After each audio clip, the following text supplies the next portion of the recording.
بسم اللہ الرحمن الرحیم۔ السلام علیکم ناظرین، آج کی اس ویڈیو میں حلال رزق اور حضرت امام احمد بن حنبل رحمۃ اللہ علیہ کا واقعہ پیش کریں گے۔ بیان کیا جاتا ہے کہ ایک مرتبہ امام شافعی رحمۃ اللہ علیہ نے حضرت امام احمد رحمۃ اللہ علیہ کو خط لکھا کہ بہت عرصہ ہوا آپ تشریف نہیں لائے، آپ سے ملاقات کو جی چاہتا ہے۔ جواب میں حضرت امام احمد بن حنبل رحمۃ اللہ علیہ نے فوراً اپنا پروگرام لکھ کر بھیج دیا کہ فلاں دن فلاں تاریخ کو میں آپ کی خدمت میں مصر میں حاضر ہو رہا ہوں۔ حضرت امام شافعی رحمۃ اللہ علیہ نے اپنے گھر والوں کو، اپنے ملنے جلنے والوں کو اور دوسرے علماء کو ان کے آنے کی اطلاع دی، پھر ان کی دعوت اور ان کے استقبال کا خصوصی اہتمام کیا۔ آپ نے لوگوں کو بتایا کہ اگرچہ وہ میرے شاگرد ہیں مگر وہ ایک بہت بڑے امام ہیں، اللہ تعالیٰ نے ان کو بڑا مرتبہ عطا فرمایا ہے۔ چنانچہ جس دن ان کو پہنچنا تھا اس دن امام شافعی رحمۃ اللہ علیہ اپنے شاگردوں اور دوسرے علماء کو لے کر ان کے استقبال کے لیے شہر سے باہر تشریف لے گئے۔ اس وقت مصر کے جو بادشاہ تھے وہ بھی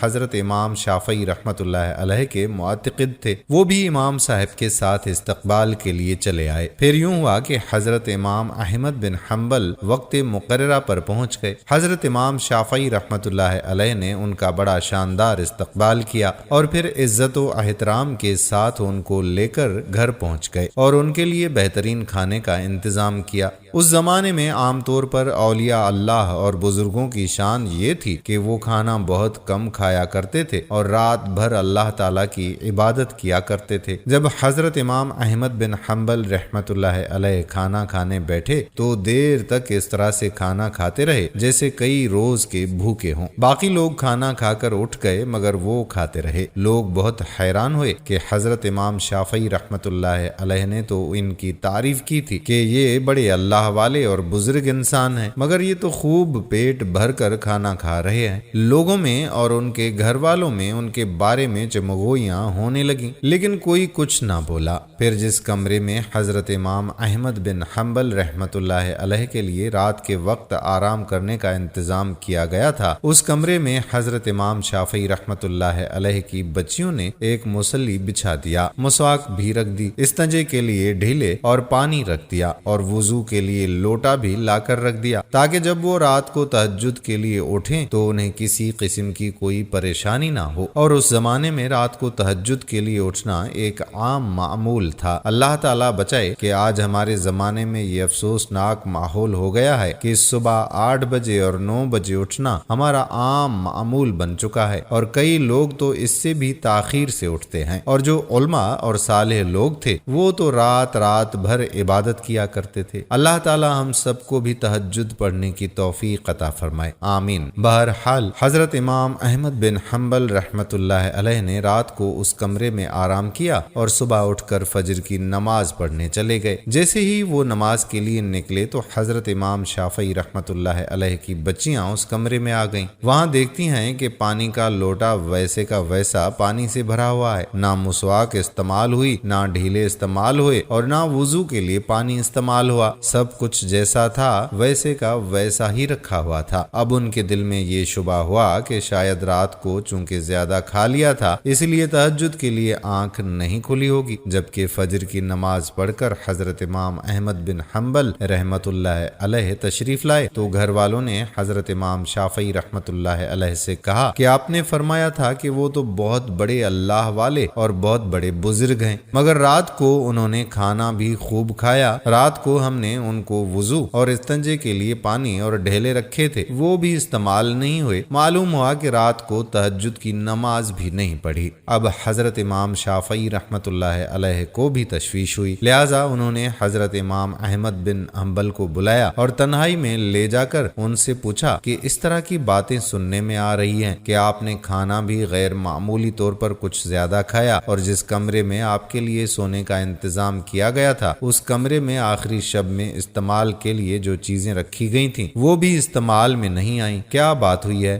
آپ پہلے تو ایسے نہیں تھے، کیا یہاں سے جانے کے بعد آپ کے مزاج میں کچھ تبدیلی آ گئی ہے؟ حضرت امام احمد بن حنبل رحمۃ اللہ علیہ نے فرمایا کہ حضرت، میرے بارے میں جو باتیں ہو رہی ہیں وہ درست نہیں ہیں، بلکہ بات کچھ اور ہے۔ بات دراصل یہ ہے کہ میں جس وقت کھانا کھانے کے لیے آپ کے دسترخوان پر پہنچا اور جس وقت میں نے اس کمرے میں قدم رکھا تو میں نے دیکھا کہ اس کھانے کے حلال اور طیب ہونے کی وجہ سے وہ کمرہ نور سے چکوچوند ہو رہا تھا، اور یہ دیکھا کہ آسمان سے لے کر اس دسترخوان تک انوار کی بارش ہو رہی ہے۔ جب میں نے یہ صورتحال دیکھی تو میں نے سوچا کہ شاید اس سے زیادہ حلال اور طیب کھانا مجھے زندگی میں نہیں ملے گا، لہٰذا جتنا بھی زیادہ سے زیادہ اس کو کھایا جا سکتا ہے کھا لیا، اس لیے کہ اس کھانے کا ذرہ ذرہ ایمان کو اور دل کو روشن کرنے والا ہے۔ اس لیے مجھ سے جتنا زیادہ سے زیادہ کھانا کھایا جا سکتا تھا میں نے کھا لیا، اور میں نے یہ نہیں دیکھا کہ کون کتنا کھا رہا ہے اور کون میرے بارے میں کیا سوچ رہا ہے۔ جہاں تک مجھ میں کھانے کی سخت تھی میں کھاتا گیا،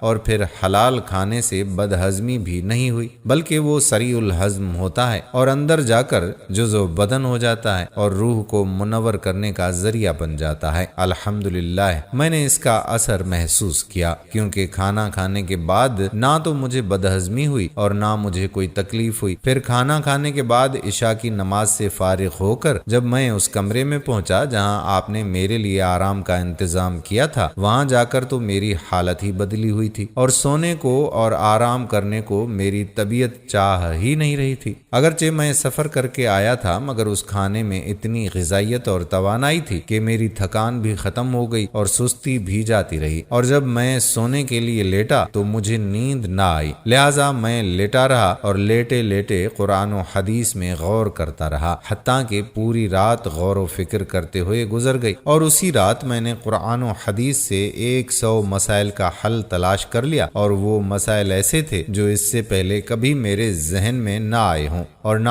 ان کی طرف میرا کبھی خیال گیا ہو۔ لیکن جب آج کی رات میں نے غور کیا تو مجھے ایسا محسوس ہوا کہ قرآن و حدیث کے علوم اور اثرات میرے سامنے کھلے ہوئے ہیں۔ تمام مسائل کی تفصیل اور جوابات میرے ذہن میں آتے چلے جا رہے تھے، اور صبح تک میں مسائل کا حل جانتا رہا۔ اسی حالت میں صبح ہو گئی۔ یہ سب آپ کے کھانے کا اثر تھا جو رات بھر میں نے محسوس کیا، اسی لیے تہجد کے وقت نہ تو لوٹا استعمال کرنے کی ضرورت پیش آئی اور نہ مسواک کرنے کی ضرورت پیش آئی، اور وہی عشاء کا وضو میرے لیے فجر میں کام آیا۔ یہ سن کر حضرت امام شافعی رحمۃ اللہ علیہ نے پھر اپنے گھر والوں کو حقیقت حال بتائی، اور جو لوگ ان کے بارے میں غلط قسم کی باتیں کر رہے تھے ان سے کہا کہ تم نے ان کی شان میں گستاخی کی ہے، لہٰذا ان سے معافی مانگو۔ سبحان اللہ۔ دوستو، ہم امید کرتے ہیں کہ ہماری آج کی یہ تاریخ ساز ویڈیو آپ کو ضرور پسند آئی ہوگی۔ آنے والی ویڈیو تک اپنے میزبان قادر بخش کلہوڑوں کو اجازت دیجیے۔ اللہ حافظ۔